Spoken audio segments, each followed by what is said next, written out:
Baik, terima kasih. Assalamualaikum warahmatullahi wabarakatuh. Selamat siang, selamat sejahtera buat kita semua. Pak Dandan yang kami hormati, Pak Dirjen Firman. Selamat datang di Tanjung Lesung, Pak.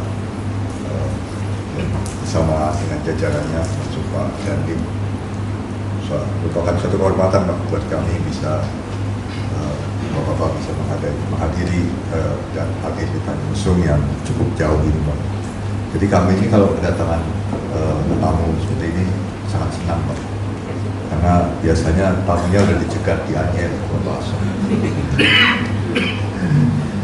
Jadi kalau bisa sampai Tanjung Lesung, alhamdulillah, Pak. Karena jalan Pandeglang tadi masih banyak kendala, tamu-tamu kami juga masih seringkali kalau lewat Pandeglang kan sampai sini bisa 4 jam.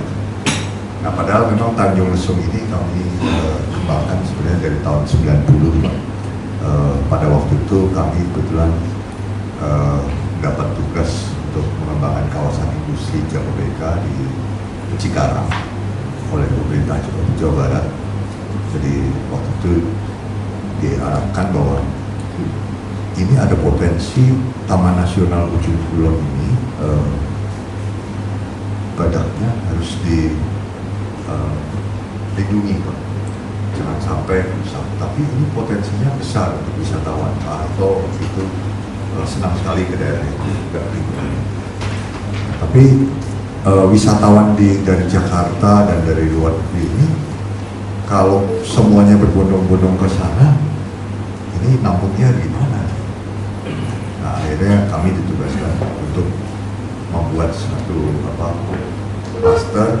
Kalau yang mass tourismnya nanti bisa kayak dibuatin mallnya lah, di mall Tanjung Lesung ini disiapkan seperti mall yang dari Nusa Duanya. Jadi kalau di Bali Nusa Dua, orang dari Nusa Dua bisa keliling kemana-mana, menuju ke Taman Nasional di Kintamani juga bisa. Nah, itu juga seperti itu harapannya. Jadi ada Tanjung Lesung, kemudian wisatawan bisa ke Taman Nasional Ujung Kulon, Krakatau, Badui, dan juga kita mengurangi potensi kemacetan yang wisatawan dari Jakarta ini sebagian besar kebanyakan kalau weekend ke Puncak dan Bandung. Nah, waktu itu sudah dipikirkan seperti itu. Nah, jadi tugaskanlah kami sekalian dulu kawasan industri dan Tanjung Lesung ini dikelola di daerah selatan dengan infrastruktur yang masih minim, tapi tentunya ini menjadi tantangan bersama.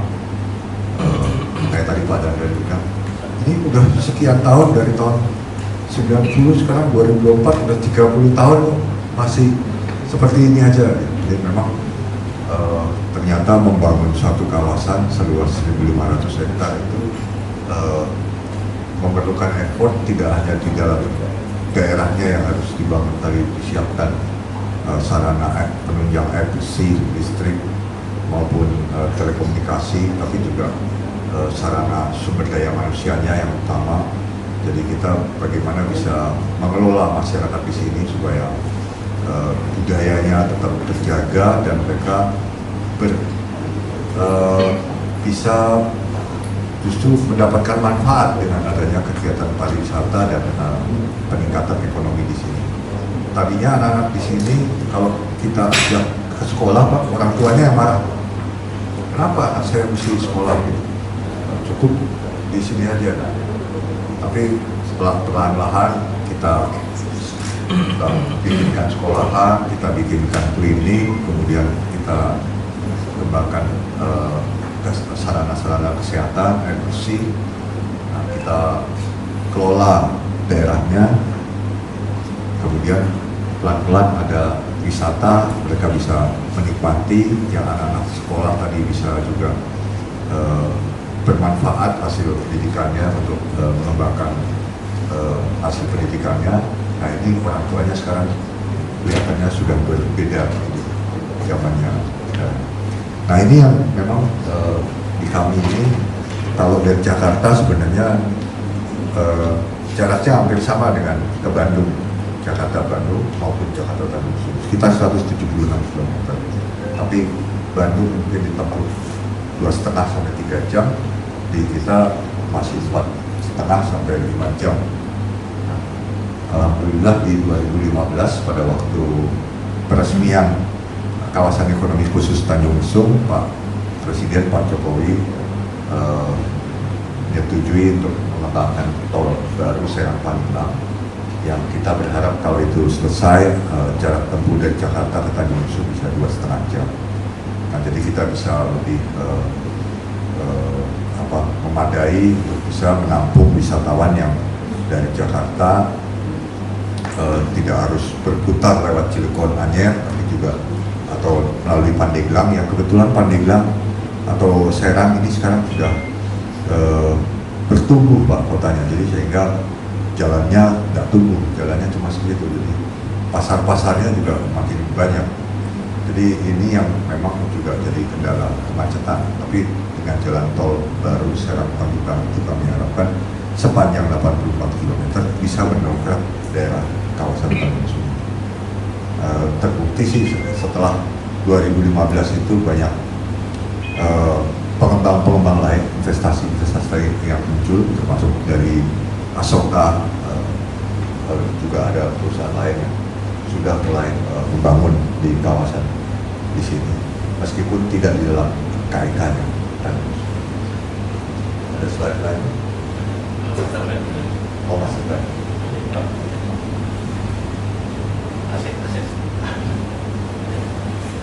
Nah, aksesnya, jadi kita berharap Tanjung Lesung ini tidak hanya nanti lewat jalan darat tol, tapi juga bisa, karena kita tadi sempat melihat ada airstrip, nanti kami berharap bisa juga ditempuh melalui udara, meskipun sekarang kapasitasnya masih kecil, kami berharap nanti bisa lebih besar lagi dikembangkan.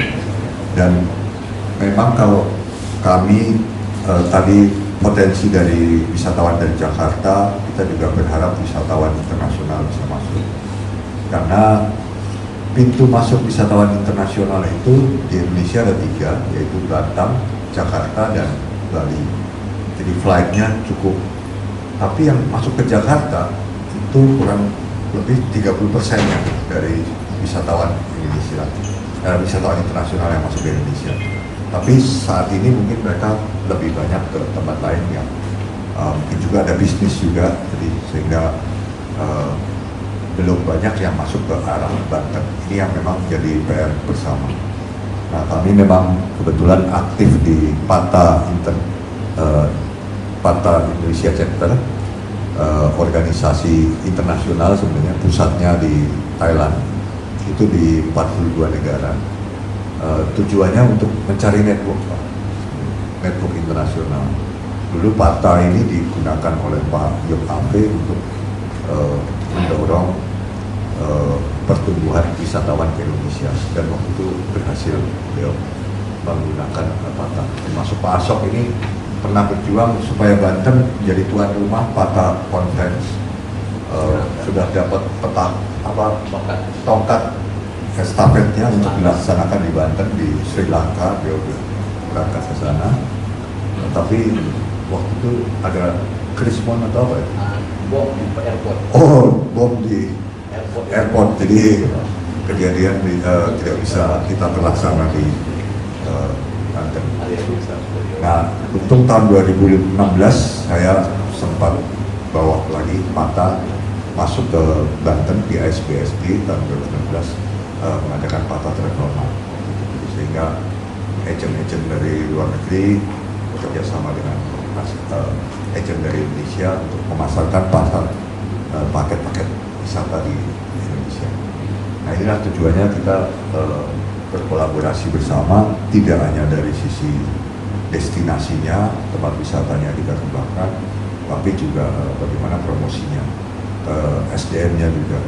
Nah, tadi alhamdulillah Pak Dander keliling juga sempat kami diskusi soal bagaimana mengembangkan SDM di kawasan Tanjung Lesung. Barangkali ide-ide beliau nanti mungkin kita bisa terapkan untuk bisa menangkap kawasan ini semakin berkembang lebih jauh.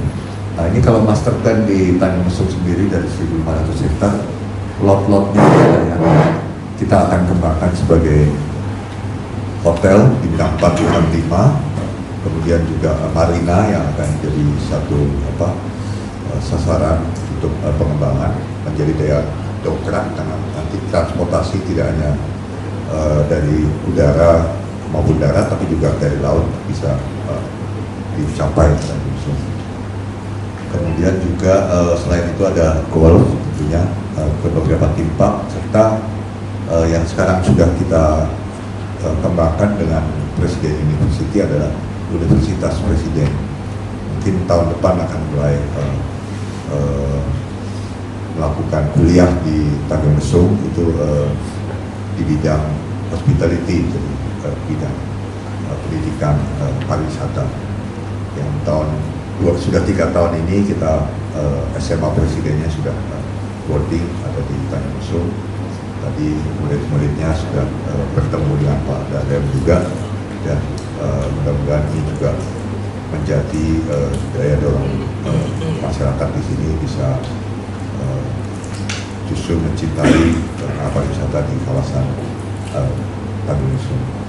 Selain itu sebenarnya kami juga ada SMK, SMP, TK, SMP, dan SMK itu yang di Kampung Cikadu. Itu masyarakatnya sudah dari lokal langsung, dan masyarakat di sini langsung, dan mereka ya kadang-kadang mungkin ada di sini juga membantu kalau ada kegiatan-kegiatan ya pas sembeda tari, atau kemudian juga pas tamu banyak, kadang-kadang mereka bisa muncul jadi satu tenaga yang mensupport kami juga. Lanjut.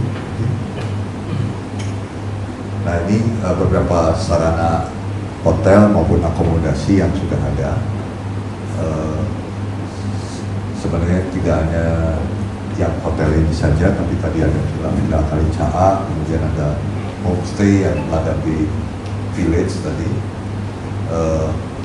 Ada camping ground ini di Lalasa Beach, juga ada kontainer Pak. Lanjut. Ini fasilitas yang ada, swimming pool, kemudian ada beach club ya. Ada meeting room ini, kita juga ada meeting room kecilnya juga. Dan golf course. Nah, sekarang di depan pantai kita ini ada jogging track. Ini sepanjang 14 km yang dibangun oleh Kementerian PUPR karena dulu untuk dinding penahan pantai setelah tsunami. Mereka ukur kira-kira tsunami-nya waktu itu ketinggian airnya sekitar 2 meter yang masuk melimpas, jadi dia naikkan sekitar 2 meter dari sini ke atas.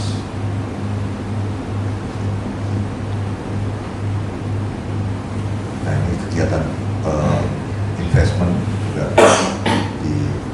bisa dikembangkan di sini, berbagai kegiatan, bisa bikin culture center, museum, termasuk perpustakaan, mungkin resort,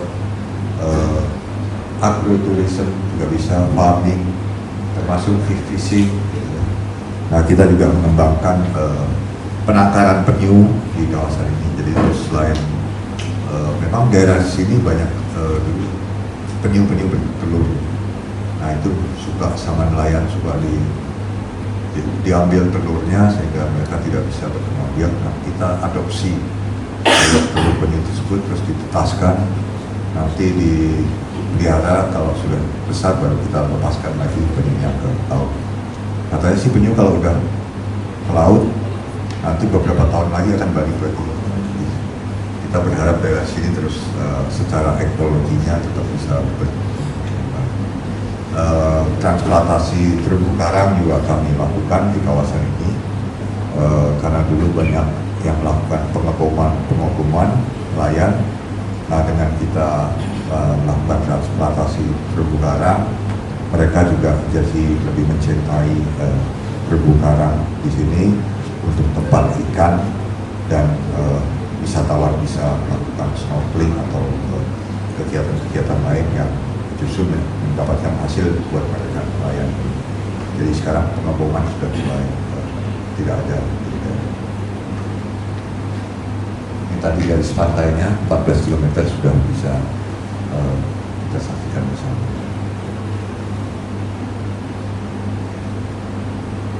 Untuk mengantisipasi mitigasi risiko kalau ada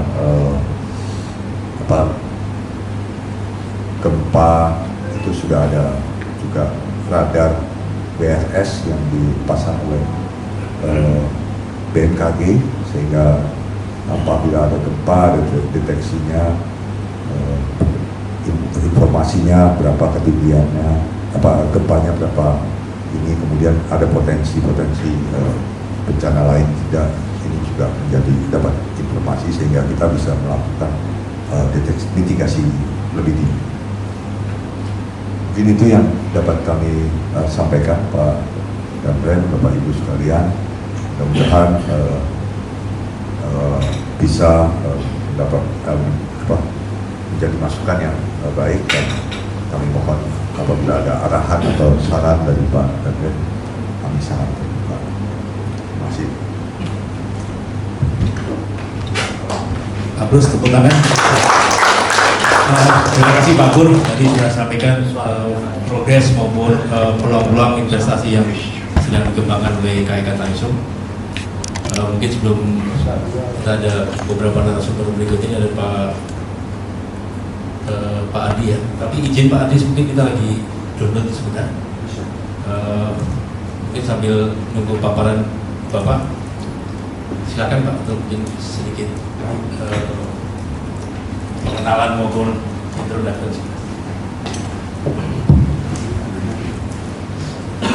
Yang pertama Pak Damren, serta jajaran Pak Dandim, kemudian Pak Asok Kumar, Ketua BHRI, Pak Pur sebagai Direktur Utama di KAIK Tangsel, Ibu dari Dinas Pariwisata, dan rekan-rekan yang lain.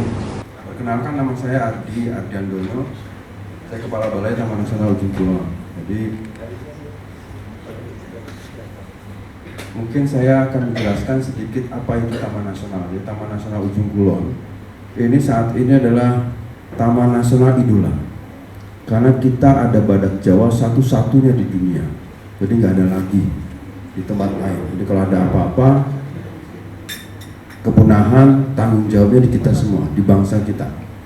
Dan saat ini kita sedang berupaya memindahkan badak dari dalam kawasan menuju JRSCA. Kenapa kita harus memindahkan itu? Pertama, kita itu ada penurunan genetis. Jadi secara puluhan tahun badak Jawa ini kawinnya itu saja, sehingga setelah terjadi penurunan genetis yang berakibat dari kecacatan dan mati muda. Jadi banyak remaja-remaja badak Jawa mati karena tidak rentan penyakit, karena tadi DNA-nya menurun. Yang kedua, kita itu ada permasalahan berikutnya adalah setahun itu kita hanya mendapatkan 3 anakan badak. Secara sistematis dalam tempo kurang lebih 40 tahun itu akan punah kalau cuma 3 anakan. Maka kita wajib tingkatkan minimal 5. Jadi maka kita perlu ada anakan yang di dalam kawasan, juga ada yang nanti di JRSCA. JRSCA itu apa? Javan Rhino Study and Conservation Area. Bentuknya itu nanti Pak, itu sudah jadi sekarang. Itu kandang, namanya pedok. Kita ada 2 pedok, pedok perlindungan sama pedok pengembangan. Pedok pengembangan ya, bukan perlindungan. Pedok pengembangan itu itu adalah bentuknya pagar, luasannya 40 hektar, di tengah-tengahnya ada bentukan ini ya, bentuk sirip, ada pemisah-pemisahnya, nanti badak itu taruh di situ untuk dikawinkan. Kemudian ada namanya pedok penelitian, nanti di situ untuk meneliti. Nah disitulah kita nanti mengembangkan badak Jawanya. Bangunannya sudah siap. Yang belum siap adalah sekarang kita mencoba sudah 6 bulan mempelajari badak yang mau kita pindahkan. Kita sudah mendapatkan 6 individu. 6 individu ini satu jantan besar sekali. Kemungkinan ini paling besar. Jantan besar, nah ini dia badaknya. Jadi ini mungkin ada namanya gitu Pak? Ya, kita pengelolaan badak Jawa di Ujung Kulon ini luar biasa. Jadi selain badaknya kita sudah tahu satu persatu, ada namanya masing-masing. Yang besar ini namanya Musrofa. Nanti ada betinanya namanya Desi. Dulu yang dikasih nama, yang ngasih namanya Desi Ratnasari. Waktu jadi duta badak pernah. Jadi seperti itu. Nah, sebetulnya badak Jawa itu dari Birma awalnya, nyebar sampai ke sini. Cuma yang jadi masalah badak Jawa itu sifatnya itu kepoan. Jadi kalau kita datangi, dia ngejar kita lari, dia lari. Maka paling mudah dibunuh. Maka badak Jawa terakhir dibunuh di luar Ujung Kulon itu 1935 di Cipatujah. Itu badak Jawa terakhir di luar Ujung Kulon. Kalau di Sumatera badak terakhir yang ditembak itu 1930. Jadi paling mudah, bahkan lebih mudah nangkep badak Jawa daripada badak Sumatera. Badak Sumatera sampai sekarang masih ada. Badak Jawa cuma tinggal di Ujung Kulon. Nah di Vietnam sudah punah, di Birma juga sudah punah. Cuma tinggal di Ujung Kulon, di Taman Nasional Ujung Kulon. Dan yang ada itu cuma di sepenanjung sini. Ini cuma di sini aja. Kita posisi ada di sini. Jadi kalau di sini nanti untuk tempat wisata, ini nanti kita pedoknya di sini nih. JRSCA-nya di sini. Jadi bisa jalan lewat darat, bisa juga lewat laut. Kalau di sini kan kalau tidak salah nanti ada landasan. Nanti ada fasi. Fasi juga kemarin saya sudah mendekati fasi. Apabila memungkinkan mereka bisa mengajukan wisata dengan menggunakan pesawat trike untuk melihat Taman Nasional Ujung Kulon dari atas. Bila seperti itu sudah ketemu sama ketua Pemda Fasinya. Lanjut, nah ini tantangan kita, pengamanan kita lemah, genetik tadi sudah saya sampaikan, ancaman pakan kita juga berkurang karena adanya langkap. Langkap itu sejenis pohon pinang, tapi yang tumbuhnya masif, dan itu menyebabkan pakan badak berkurang. Kemudian bencana alam, ada tsunami, nah kita sudah pasang alat deteksi tsunami. Kemudian populasi yang cuma ada di situ-situ saja. Lanjut. Nah ini gangguannya, ini nelayan suka ngambil benur. Kemudian ini pejarah, ini orang yang suka ngambil buru. Lanjut. Perburuan kita ada, kemarin sudah kita tangkap, sekarang lagi sidang itu 6 orang pemburu badak. Yang pertama itu 1 orang, yang kemudian penadah itu ada 2. Ini bukti bahwa masyarakat badak itu ditembak di punggungnya tadi. Nah ini senjata yang sudah kita sita. Sekarang ada di Polda 345 senjata. Lanjut. Ini karena kemiskinan. Lanjut. Nah ini badak itu jadi masalah di sini. Dia itu lahir 3 ekor per tahun dalam satu taman nasional. Jadi lambat laun kita kan punah. Hamilnya aja kita 16 bulan. Di sapinya itu 2 tahun. Jadi kebayang untuk 1 ekor itu butuh pisahnya berapa lama. Nah tugasnya JRSCA tadi nanti adalah itu mengurangi masa sapi.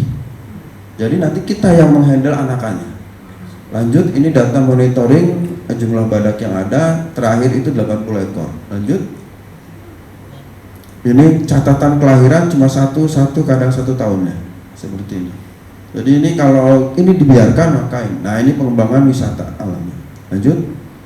Nah ini kita sudah bangun Pak. Nah ini, oh iya kita ini sekarang ternyata masuk di dalam rencana tata ruang kawasan strategis nasional Pak. Ini sudah dirancang ininya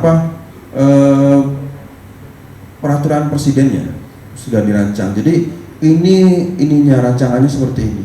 Jadi kawasan kita juga masuk di dalam kawasan strategis nasional.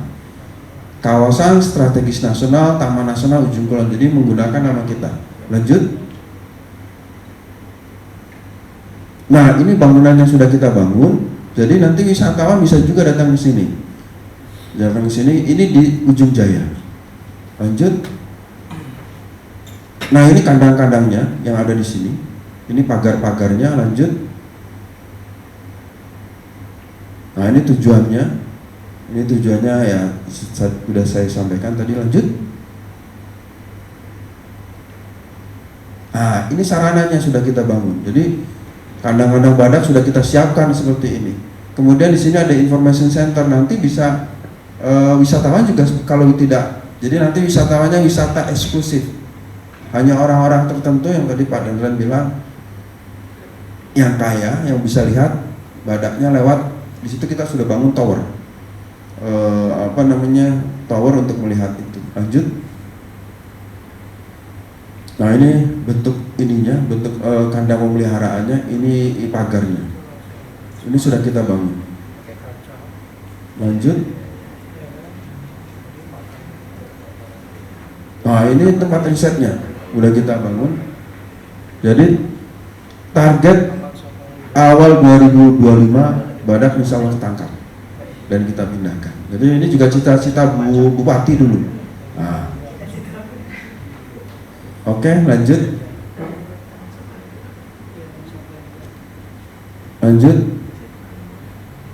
Nah, ini kita dengan adanya wisata tadi kita zero hunting, zero gangguan. Jadi karena masyarakat nanti bisa beralih ke wisata. Jadi bisa penyedia makanan dan minuman, kemudian lain sebagainya, termasuk kayak tadi madu dan sebagainya. Lanjut. Sekarang alhamdulillah sudah ada akses jalan. Jadi kita tahun baru ini harus sudah bersiap menerima tamu lokal dulu Pak. Nah, ini saya sudah ada strategi namanya pagar ekonomi, memberikan bantuan ekonomi, pagar kehidupan, memberikan tanaman-tanaman yang bisa bermanfaat bagi masyarakat, pagar sosial itu kemarin sunatan massal dan sebagainya, pagar budaya pengajian, kemudian pagar pendidikan itu tadi pergi ke Rhino Ghost School, kemudian kita memberikan rekomendasi juga masuk SMK kehutanan di Kadipaten. Jadi sudah 10 warga yang masuk jadi siswa di SMK Kadipaten. Lanjut. Nah ini yang sudah kita lakukan termasuk patroli penangkapan dan sebagainya. Nah ini sudah pembangunan sudah tuntas, tinggal kita pelaksanaannya. Kalau saya tidak berhasil memindahkan badak itu, artinya bangunan ini sudah jadi, artinya tidak berguna. Maka tugas saya adalah memindahkan tadi. Lanjut. Nah sekarang kita adalah tugas pertama adalah memindahkan badak Jawa. Ini sudah boleh dibilang kita persiapannya sudah 50%. Kemudian nanti ada rekayasa reproduksi apabila ini kan ada 5 badak. Nanti kalau misalnya dikawin-kawinkan secara normal nggak bisa, kita udah pakai rekayasa reproduksi. Kita sudah kerjasama sama sekolah dokter hewan IPB. Kemudian memperpendek periode kelahiran. Tadi kan setiap 3 tahun baru beranak lagi. Nah itu dipercepat. Kemudian kita haplotype ini DNA, jadi kita sudah memilih 6 ekor tadi.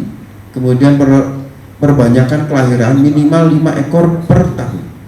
Dari kawasan dari JRSCA itu minimal 2, dari dalam kawasan minimal 3.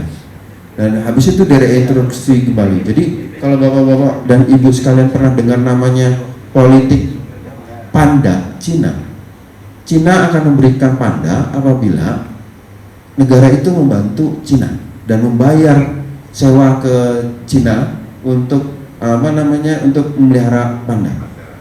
Nanti juga kita sedang kita upayakan namanya politik badak. Jadi siapa yang mau meminjam badak itu dia harus membayar dana konservasi ke kita. Jadi TNUK itu bisa mandiri. Sekarang kekurangan dana untuk perlindungan saja sudah kurang. Nah ini kita roadmapnya sudah jadi semua, desain sudah jadi semua, sedang penyempurnaan kandang ini sekarang lagi dibangun. Untuk kandang ininya dulu, transit namanya, dan sudah menyiapkan kandang cepak semua. Kita sedang ke arah sini, sudah ada individunya tinggal di sini. Jadi kita proses sekarang dari sini ke sini. Kita harap 2029 itu sudah ada anakan baru. Kemudian 2029 ke atas ada anakan yang bisa kita kembalikan ke alam ataupun bisa tadi untuk politik badan. Lanjut. Oke, mungkin itu saja dari saya. Terima kasih. Semoga ini luar biasa. Tepuk tangan buat Pak Ali. Mungkin wisata. Makasih. Luar biasa Pak. Jadi kalau larutan penyegar cap badan itu beda Pak ya? Bukan dari 7 bulan ya. Baik, terima kasih Pak Ali, luar biasa paparan. Kita jadi tahu kedepannya bisa kita di dunia pariwisata bisa saling kolaborasinya seperti apa. Mungkin kita sambut Pak Asok, mungkin bisa sampaikan kelanjutannya nih kerjasamanya dengan pelaku Pak. Silakan Pak Asok. Baik. Assalamualaikum warahmatullahi wabarakatuh. Waalaikumsalam warahmatullahi wabarakatuh. Riring, salam sejahtera, Namo Buddhaya, Om Swastiastu, salam kebajikan dan salam Indonesia Jaya ya. Ini bapak-bapak semua yang terhormat, tadi kelewat podcast nggak disebut-sebut tadi. Saya sebut itu podcast. Bukan,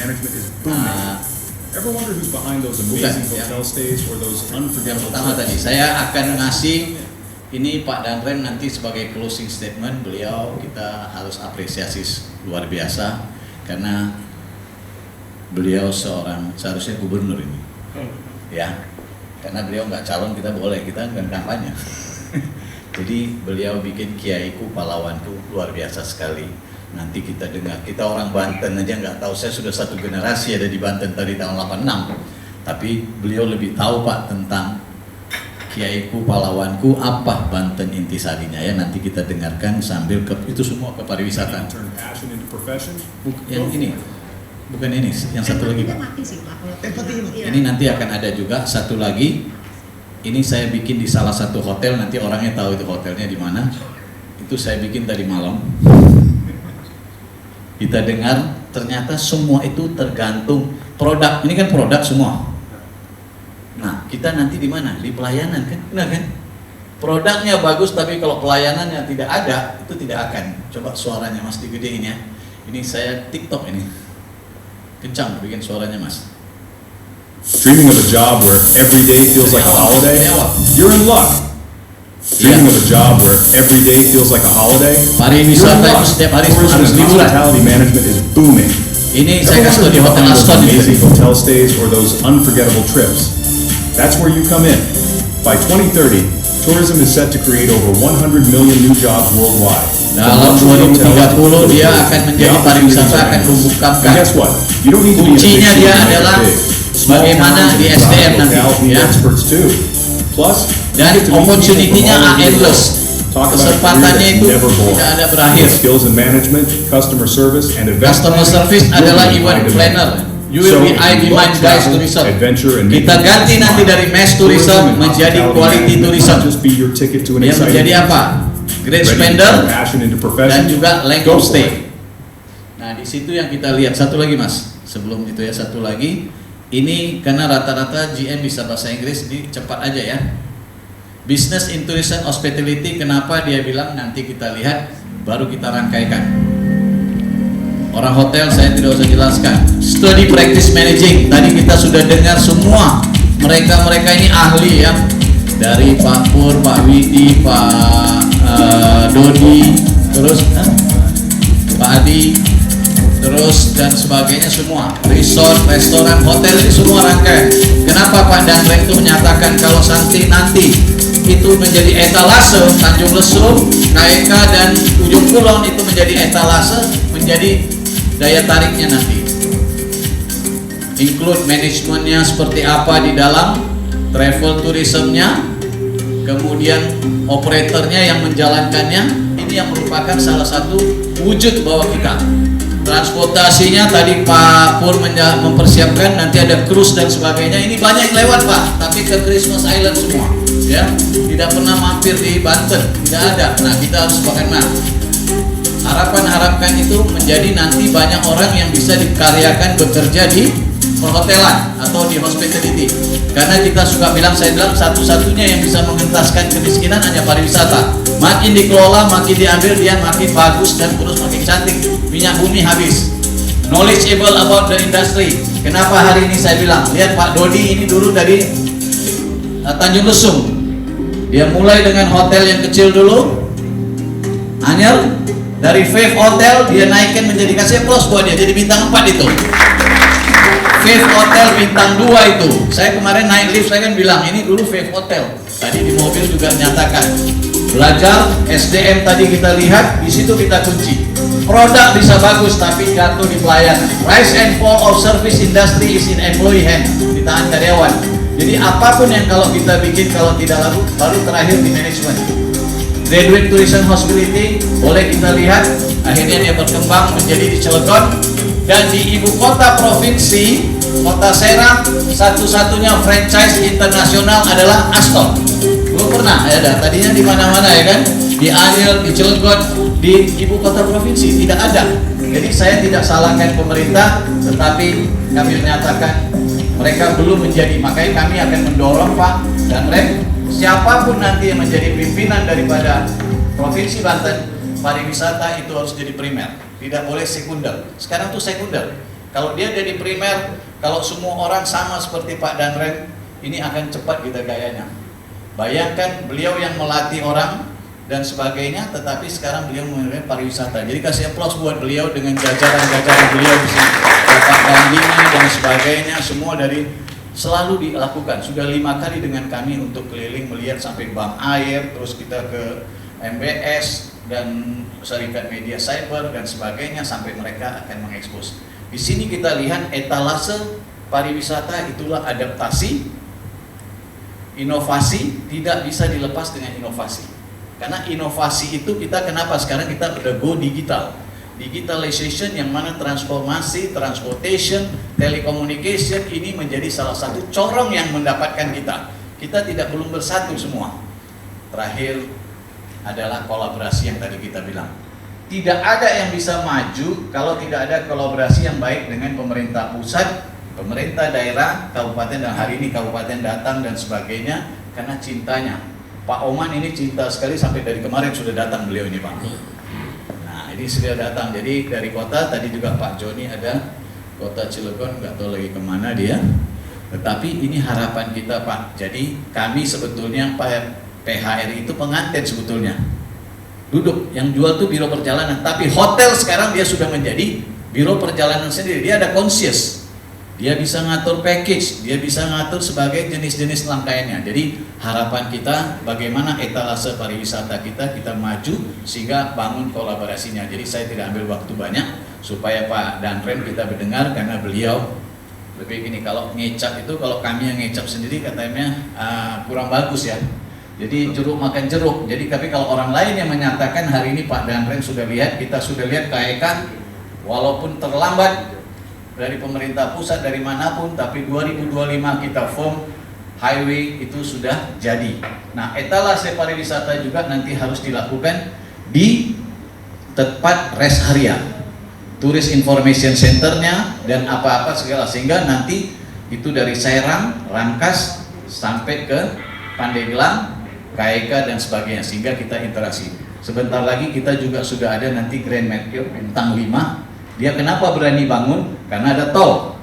Tadi saya lewat sama Pak Dodi pas jatuh pohonnya dekat situ lagi 20 lantai, tapi jalan banjir, bolak-balik banjir, mobilnya sedan tadi kita sampai masuk ke pantai tadi juga. Jadi harapan kita sekarang infrastruktur juga, suprastrukturnya juga sudah mulai ikut kepada semuanya. Jadi harapan kita pariwisata yang selalu kami bilang dari Pak Pendip itu mengajarkan kepada kami, almarhum dari Bali, dia bilang step Sustainable Tourism Eliminating Poverty. Satu-satunya industri yang bisa mengentaskan adalah pariwisata. Makin dikelola dia makin bagus, makin indah dan sebagainya, sehingga kita lakukan.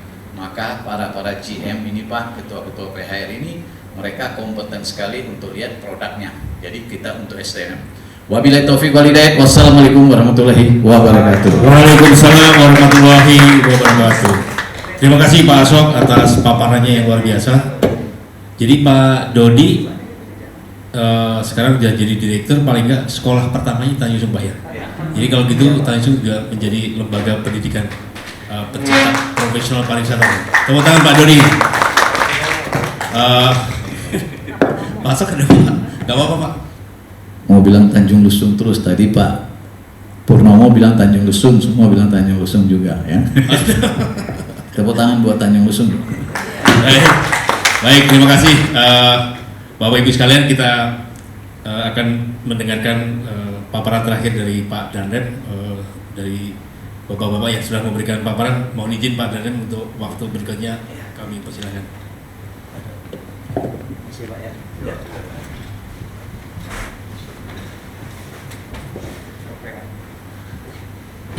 Assalamualaikum warahmatullahi wabarakatuh. Waalaikumsalam warahmatullahi wabarakatuh. Selamat siang Bapak Ibu sekalian. Yang saya hormati Pak Purnomo, Pak Ashok, Pak lupa saya namanya, Pak Budi, Ardi dari Tenuka. Terima kasih atas undangannya Bapak Ibu sekalian. Pada siang hari ini saya melihat ada satu peluang. Kemarin undangan dari Pak Ashok bilang bagaimana kalau kita ketemu di Tanjung Lesung. Saya langsung nyetrum ke TNUK gitu. Jadi apa kaitannya sama tentara gitu ya? Karena saya punya tugas adalah membentuk pertahanan di matra darat. Kalau Angkatan Laut, udara di udara. Bagaimana orang Indonesia, orang yang sudah tinggal di Indonesia, dia mencintai tanah dan air yang dia duduki sekarang itu. Berarti dengan wisata, memajukan wisata, itu bisa juga memajukan pertahanan darat. Karena dia sudah mencintai tanah dan airnya. Nah, tetapi kalau dia merusak tanah dan airnya, itu tentu tidak bisa dikatakan dia mencintai tanah air Indonesia. Nah, ini makanya saya gali terus apa yang kira-kira, karena kalau saya bicara tentara, bicara masalah perang di sekarang itu kok dalam sehari-hari tidak relevan.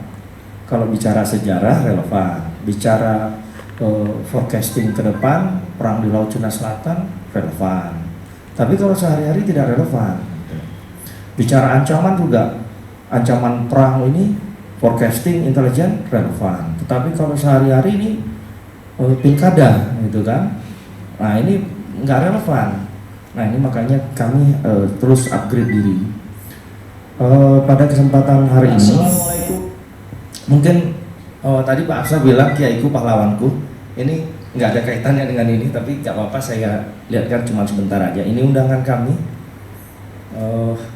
pada saat kegiatan Kiaiku Pahlawanku tanggal 6 November yang lalu. Bisa ya, Pak? Nah, kalau sudah bisa, bagus.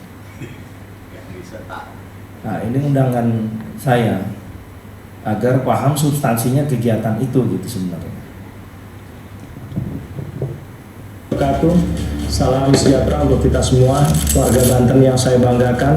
Kita memiliki cita-cita Indonesia emas di tahun 2045, di mana Indonesia akan menjadi bangsa yang unggul dari bangsa yang lain. Untuk mencapai masa kejayaan itu, masyarakat Banten telah memiliki tauladan, memiliki sejarah yang nyata, di mana di abad 16 Banten telah menjadi bangsa yang jaya. Banten telah berhasil menjadi pelabuhan internasional di Nusantara, bahkan menjadikan Banten menjadi penghubung antara Eropa dengan Nusantara. Hal ini tentu didukung oleh potensi masyarakat Banten di masa itu yang memiliki kapasitas sumber daya manusia skala internasional dan mampu menguasai perdagangan global. Namun, masa kejayaan ini runtuh setelah Banten masuk fase masa penjajahan, di mana tekanan sebagai bangsa terjajah telah merubah perilaku sosial masyarakat yang unggul menjadi masyarakat yang inferior. Saat ini kami semua ingin mengembalikan semangat masyarakat Banten menjadi masyarakat yang unggul dengan menggali kembali tauladan para kiai di masa lalu untuk meraih Indonesia emas di tahun 2045. Dalam rangka membakar semangat ideologis masyarakat Banten ini, kami pihak TNI bersama para tokoh masyarakat Banten, para akademisi, didukung pemerintah daerah Provinsi Banten akan merilis infografis yang berjudul Kiaiku Pahlawanku yang akan diselenggarakan di kawasan Banten Lama. Semoga melalui kegiatan ini dapat mengubarkan semangat kejayaan masyarakat Banten dalam menuju Indonesia Emas 2045. Banten untuk Indonesia. Luar biasa. Kira-kira, terima kasih. Kegiatan ini kenapa? Karena Kiai dilanjutkan kegiatan ini tanggal 6 November itu rilis infografis. Insya Allah nanti Januari kita akan publis, berikan ke seluruh universitas dan sekolah tinggi. Kalau masih cukup kita berikan ke SMA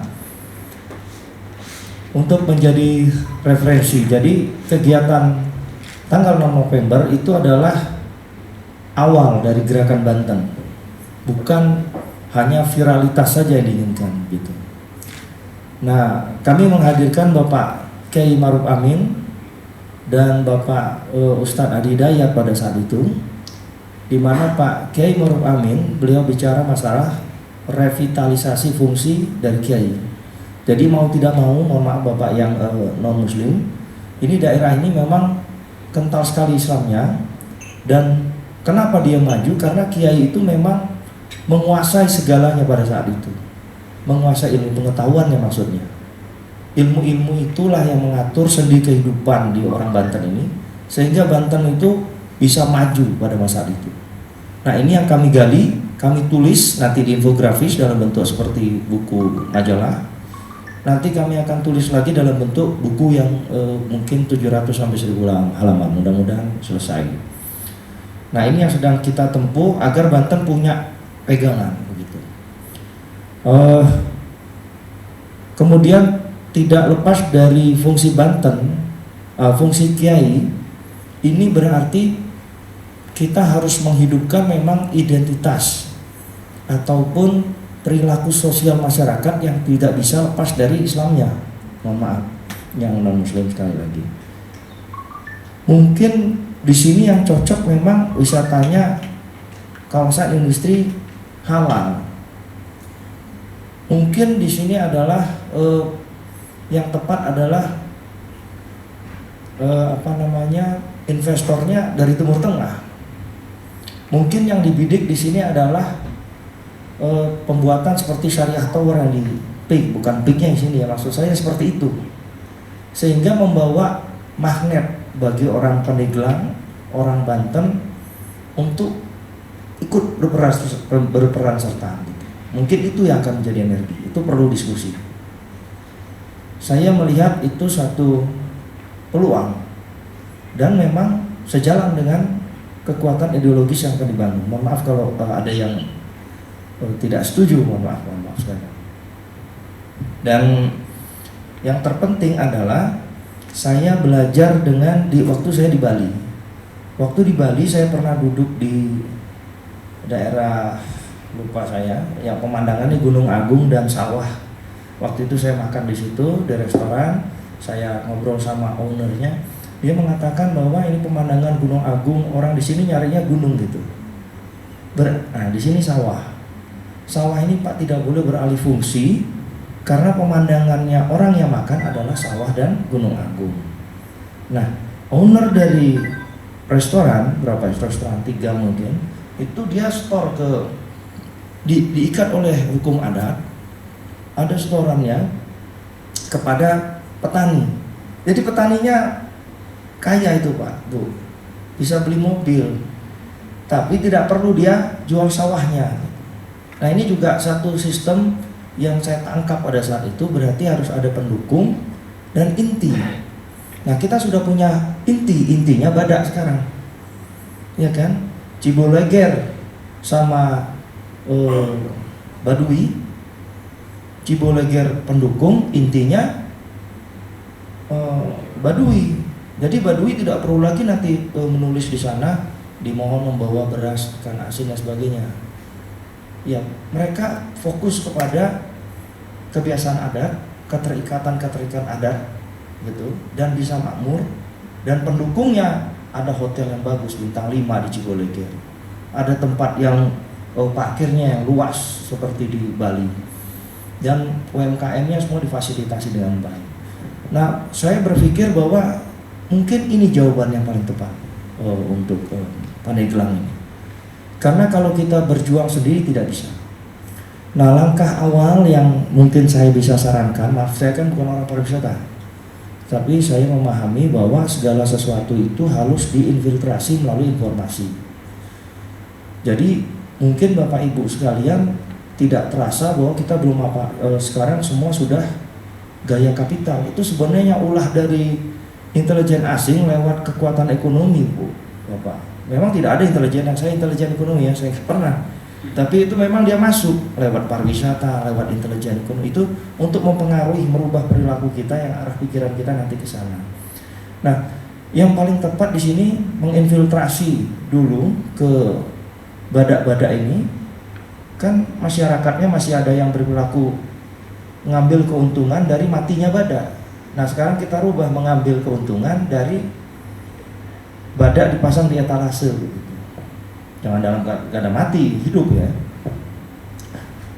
Makanya saya minta kepada Pak di TNUK, Pak tolong disiapkan ruangan atau apa, atau ada bali-bali tempat duduk nongkrong untuk sosialisasi. Di situ isinya buku-buku, bisa dikatakan perpustakaan atau apa. Kemudian sehingga orang itu datang mengetahui kenapa sih kok kita perlu memelihara badak ini? Apa sih keuntungannya ke depan? Makanya pariwisata juga mohon untuk mendukung dari PHRI, dari mana. Dia mendukung bahwa oh ternyata kita memelihara badak itu rezeki kita lebih sustain. Mungkin rumah-rumah masyarakat nanti jadi guest house gitu. Sehingga mereka punya mata pencarian baru. Nah, mungkin di sekolah sini tadi saya saran Pak, ini mungkin perlu sekolah Bapak yang ditambah dengan teknik informatika, bukan membuat media sosial saja, tapi memahami apa keinginan publik arahnya kemana, sehingga mereka membuat konten itu menjawab keinginan orang gitu, bukan memviralkan dirinya gitu, tapi lebih kepada menjawab apa keinginan orang. Persis seperti kalau kita membuat, mungkin ada saudaranya di teknik informatika kerjanya di Google. Google itu kan kalau kita ketik semua ada. Itu yang paling banyak diketik, itu terus dia siapkan informasi tambahan. Nah, kita lebih ke itu, lebih kepada apa sih yang diinginkan hari ini? Oh, tentang badak dibuat. Apa sih? Oh, hotel-hotel di sekitar Ujung Jaya. Itu yang terus diinput. Nah, ini teknik informatika itu, menjawab apa pertanyaan dari publik. Mungkin saya lupa nih. Nah, tadi masalah perpustakaan itu mudah-mudahan nanti kami bisa membantu dengan memang sudah waktunya habis ya. Jadi tadi saya minta kan Pak, nanti dibuatkan pos ramil Pak ya. Tapi kalau dibuatkan pos ramil, waduh udah ada apa nih kok ramil terus. Memang kami juga punya kelemahan. Anggota saya itu belum tentu sama pengetahuan dengan saya. Nah, ini yang sedang saya coba untuk mereka memahami bahwa kita harus mampu menggali sumber daya yang ada, potensi di wilayah untuk menghasilkan, ya kasarnya itu kalau saya baca bisa saya sampaikan, yang berkah dari yang dikasih Allah dari tanah harus kita jadikan uang, begitulah singkatnya. Nah, ini mudah-mudahan itu bisa membantu ya, menjadi sarana sosialisasi. Makanya saya pikir, wah ini Pak bagus, nanti bisa jadi cikal bakal Koren bagian selatan, saya bilang. Kalau ada TNUK, ada Tanjung Lesung gitu, mudah-mudahan sukses.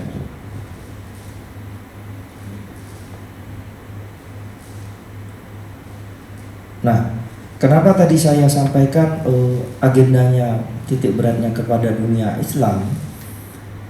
Karena kan kemarin ketika Pak Wapres itu, Pak Kiai Ma'ruf Amin mengatakan salah satu yang harus direvitalisasi dari Kiai kita sekarang adalah connectivity, link up antara Kiai satu dengan Kiai yang lain. Jadi Kiai yang ini misalnya Muhammadiyah, yang ini misalnya NU. Kalau dulu Hasyim Asy'ari dan Kiai Madanan itu saling, karena mereka satu sekolah dari Mekah. Kemudian ketika dia yang satu ingin memperdalam kebiasaan Nabi, yang satu ingin merelevansi Islam moderat. Mereka setiap hari berdiskusi, tidak ada yang memisahkan. Mereka saling menguatkan. Nah makanya Pak Wapres kemarin saya mengatakan, oh ini berarti Islam di Thailand, Islam di mana, termasuk Islam di Indonesia, itu harus diskusi satu sama lain. Ilmunya harus nyambung, tidak boleh ada yang masing-masing. Nah, misi beliau dan sudah berjalan, ongoing, itu meng-link up seluruh kiai yang di Asia sampai dengan ke UEA. Bahkan di UEA Persatuan Kiai Akademisi apa sebutan, ilmuwan Islam seluruh dunia ya, kan pusatnya di UEA itu. Dia kan belajarnya di Indonesia sekarang, kerukunan itu belajarnya di Indonesia. Nah ini kan suatu hal yang bagus kalau kita titip bahwa Tanjung Lesung ini sekarang menjadi pusatnya wisata halal misalnya gitu ya, atau pusatnya syariah. Misi ini kan bisa sampai ke sana. Siapa tahu ya, itu saya nggak ngerti ya, nggak semudah itu saya tahu. Karena ada misi besar, maksud saya ini ada hubnya yang besar, ada gerakannya yang besar. Tidak ada salahnya kalau kita menyiapkan fasilitas itu. Itu mungkin titipan dari saya. Silakan nanti kalau tidak setuju ya tidak apa-apa, karena saya juga bukan orang pariwisata. Itu aja mungkin dari saya. Terima kasih banyak atas perhatiannya. Assalamualaikum warahmatullahi wabarakatuh. Waalaikumsalam warahmatullahi wabarakatuh. Luar biasa. Terima kasih Pak dan Rem atas paparan dan advice yang pada kita semuanya. Izin barangkali Bapak Ibu sekalian, mumpung ada diskusi ya, narasumber yang luar biasa bisa ada yang mau sampaikan, mungkin usulan, pertanyaan atau sesuatu. Pak Dodi, cukup dari podcast itu katanya mau nanya. Siapa? Ilalang. Oh dari dinas Bu? Oh iya maaf, mungkin dari dinas dulu nih. Ya, dinas ya. Yang punya wilayah. Baik. Bismillahirrahmanirrahim. Assalamualaikum warahmatullahi wabarakatuh. Yang terhormat Pak Danrem beserta jajarannya, yang saya hormati Pak Purnomo, Pak Asyok, Pak Ardi, dan Bapak Ibu semua yang hadir hari ini. Terima kasih banyak atas kesempatan yang diberikan. Luar biasa, saya merasa terhormat sekali bisa ada di tengah-tengah Bapak dan Ibu. Tapi sebelumnya saya izin boleh pantun dulu ya Pak? Kalau orang pariwisata wajib Pak pantun Pak. Nanti jangan bilang cakep ya, cantik ya, karena perempuan. Boleh. Izin ya Pak ya. Martin Paes telah resmi menjadi WNI. Cantik. Waktu lawan Arab Saudi nahan tendangan penalti. Cantik. Selamat datang Bapak-bapak TNI. Moga Tanjung Lesung membawa kesan baik di hati. Sekali. Baik Bapak. Mungkin bukan sekedar pertanyaan ya, tapi mungkin saya menyampaikan gambaran mengenai pariwisata di Kabupaten Pandeglang. Alhamdulillah Pandeglang ini dikenal namanya menjadi. Siapa, Mbak? Oh saya dengan Ibu Pak. Iya, Bapak kayaknya udah kenal. Saya dengan Ibu Pak. Baik, sebelumnya selamat datang di Pandeglang yang dikenal dengan Sunset of Java. Gitu, karena di sini katanya melihat matahari terbenam ini tidak akan lupa 7 hari 7 malam Pak. Enggak, nanti dicoba ya Pak ya. Kemudian Pandeglang juga mempunyai beberapa keistimewaan, di Di antaranya memang memiliki wilayah dengan garis pantai terpanjang di Kabupaten di Provinsi Banten. Kemudian kita juga memiliki kawasan Tanjung Lesung yang merupakan kawasan ekonomi eksklusif pertama pariwisata. Kemudian kita juga memiliki Taman Nasional Ujung Kulon yang sudah resmi ya oleh internasional, Pak. Hanya ada satu badak bercula satu kebanggaan Kabupaten Pandeglang. Kemudian kita juga memiliki 2 kawasan KPPN dan KSPN dalam satu daerah.